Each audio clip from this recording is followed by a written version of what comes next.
Assalamualaikum warahmatullahi wabarakatuh. Nama saya Rizky Nur Amalia dengan NIM akhir 31. Di sini saya akan menerapkan metode pembelajaran Think Pair Share untuk memenuhi tugas ujian akhir semester strategi pembelajaran. Sebelumnya, saya akan menjelaskan sedikit mengenai metode pembelajaran Think Pair Share atau yang biasa dikenal dengan TPS. Think Pair Share adalah salah satu metode pembelajaran kooperatif yang memberikan siswa waktu untuk berpikir dan merespon. Tujuan dari metode pembelajaran ini agar meningkatkan kemampuan siswa dalam merespon pertanyaan serta menumbuhkan sikap bertanggung jawab antara satu dengan yang lainnya. Baik, langsung saja kepada penerapan metode pembelajaran Think, Pair, and Share. Assalamualaikum warahmatullahi wabarakatuh teman-teman. Pada pekan lalu Ibu sudah memberitahu kalian apa itu definisi puisi, lalu apa saja jenis-jenis puisi.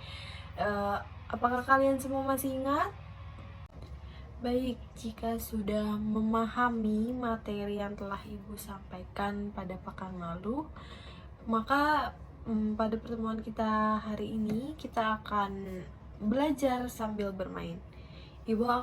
Pertama-tama Ibu akan menyampaikan bagaimana cara permainannya.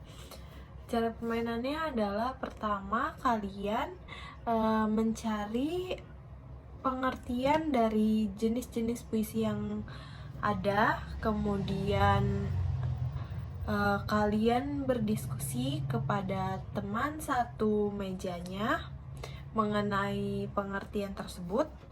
Lalu setelah sudah kalian akan maju, kalian dan teman sebangku kalian akan maju ke depan kelas untuk menyampaikan hasil diskusi kalian berdua mengenai pengertian puisi tersebut. Ibu akan membagikan pengertian puisi yang akan kalian cari nantinya. Untuk meja pertama mencari pengertian puisi Gurindam, kemudian untuk meja kedua mencari pengertian puisi lama, untuk meja ketiga pengertian puisi baru, kemudian yang terakhir mencari pengertian pantun. Pertama-tama kalian mencari pengertian puisi yang telah Ibu sebutkan berdasarkan meja. Secara individu, Ibu akan memberikan waktu selama 10 menit untuk mencari pengertian tersebut. Kemudian setelah sudah 10 menit, Ibu akan memberi waktu kalian dengan teman sebangku kalian untuk berdiskusi mengenai pengertian yang telah kalian berdua temukan. Baik, Ibu beri waktu selama 10 menit untuk kalian mencari pengertian puisi tersebut secara individu. 10 menit dimulai dari sekarang.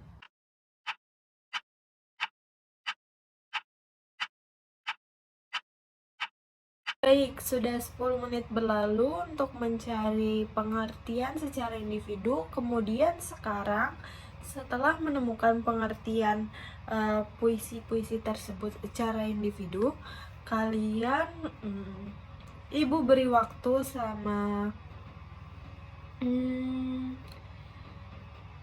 menit atau 10 menit. Oke, baik.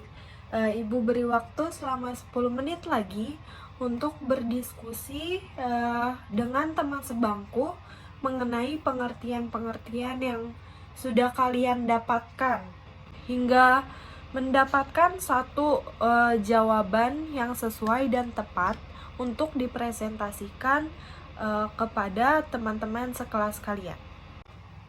10 menit dimulai dari sekarang.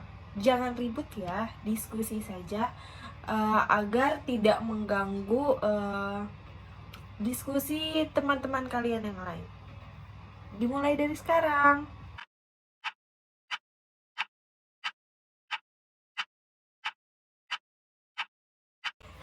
Baik, sudah 10 menit berlalu untuk berdiskusi dengan teman sebangku. Kemudian yang selanjutnya kita akan mempresentasikan hasil diskusi dengan teman sebangku kalian nih.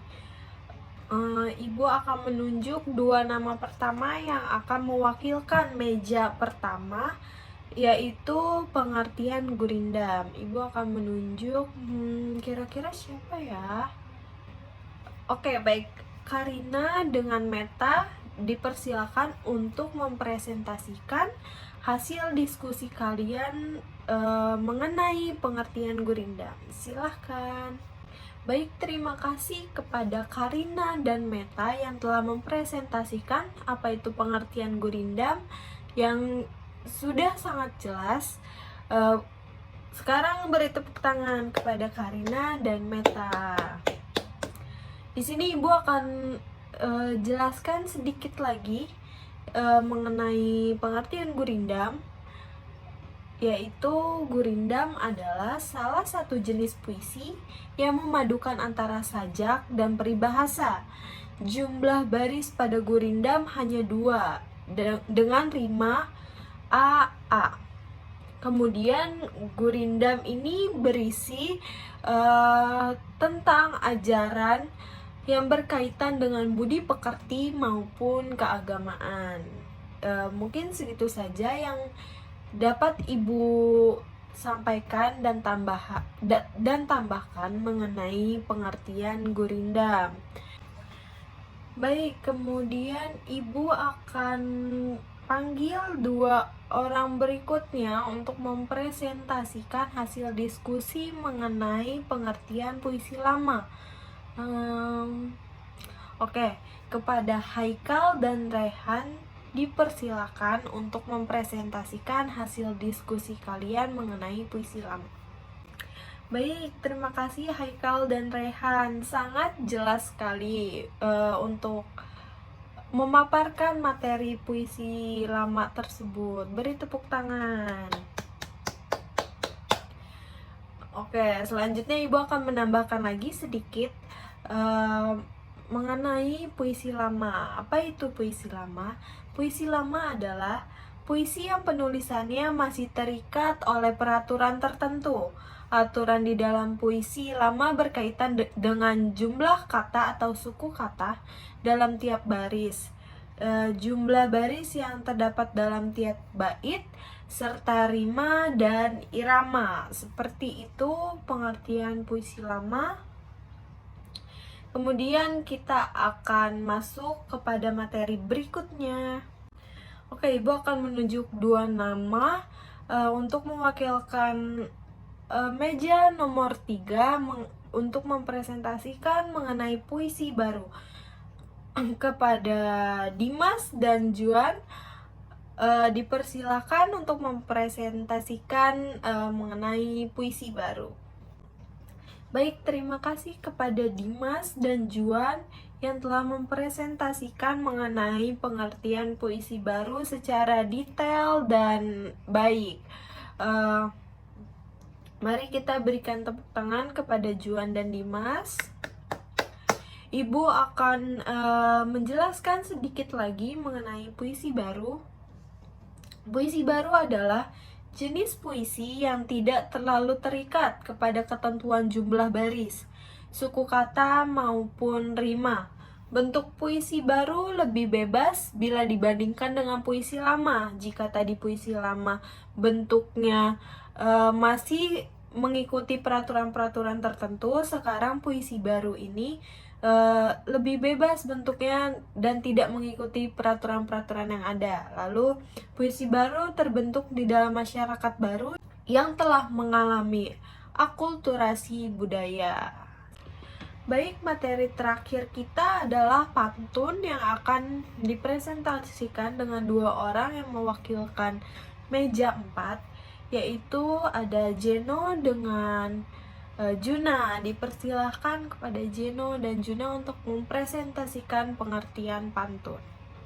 Baik, terima kasih banyak kepada Jeno dan Juna yang telah mempresentasikan pengertian pantun dengan sangat detail dan merinci dan sangat keren sekali. Pokoknya beri tepuk tangan kepada Jeno dan Juna. Di sini selanjutnya Ibu akan menjelaskan lagi secara singkat mengenai pantun. Pantun itu adalah puisi lama yang terdiri atas 4 larik berirama silang seperti AB AB. Kemudian larik pertama dan kedua disebut sampiran, lalu larik ketiga dan keempat disebut isi. Seperti itu untuk penjelasan singkat mengenai pantun. Baik anak-anak, terima kasih telah mengikuti pelajaran bahasa Indonesia ini dengan baik.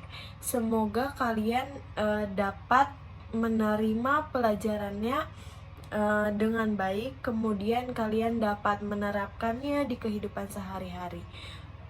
Kurang lebihnya Ibu mohon maaf. Sampai jumpa di pertemuan minggu depan. Untuk kali ini kita tidak ada tugas terlebih dahulu. Sampai jumpa di pertemuan minggu depan. Wassalamualaikum warahmatullahi wabarakatuh. Baik, itu saja penerapan Think Pair Share yang dapat saya sampaikan. Kurang-kurangnya mohon maaf. Wassalamualaikum warahmatullahi wabarakatuh.